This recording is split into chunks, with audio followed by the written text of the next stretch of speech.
اوس زه ثاقب یوسفزي ته بلنه ورکوم چې هغه راشي او خپل نظم وړاندې کړي. ښاغلی ثاقب یوسفزی. بسم الله الرحمن ټول ملګرو ته په دې پروګرام کې ستړي مه شوم. بس دا صدر صاحب په اجازه سره دا اثر صاحب باندې ما یو نظم لیکلی دی، عنوان یې دی جان بادشاه اثر. اثر بوډا و خو په خوی هلک سړی و. اثر بوډا و خو په خوی هلک سړی و، په اعصابو برابر خکلک سړی و. اثر بوډا و خو په خوی هلک سړی و، په اعصابو برابر خکلک سړی و. خوش اخلاقه و بل څوک یې ثاني نه و. خوش اخلاقه و بل څوک یې ثاني نه و، د خندا او د مزاح نه ډک سړی و. خوش اخلاقه و بل څوک یې ثاني نه و، د خندا او د مزاح نه ډک سړی و.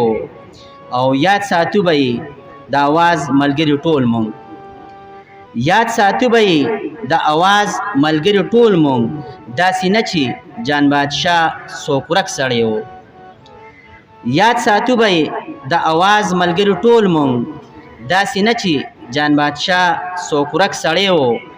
او غم خادی کې به د هر چا نه اول و. غم خادی کې به د هر چا نه اول و، ځان به هر خوا رسوو چابک سړی و. غم خادی کې به د هر چا نه اول و، ځان به هر خوا رسوو چابک سړی و. او هر محفل به پرې ښایسته و د ملګرو.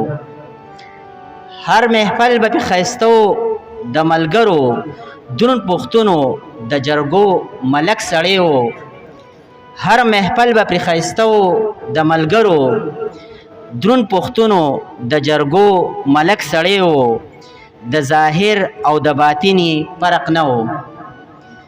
د ظاهر او د باطن یې فرق نه و، و سپین ډاګې بلکل پاک د شک سړی و. د ظاهر او د باطن یې فرق نه و، و سپین ډاګې بلکل پاک د شک سړی و. او کمې ځکه هر ملګري محسوس کړو. کمې ځکه هر ملګري محسوس کړو، جان بادشاه ثاقب ډېر زیرک سړی و. وسلام.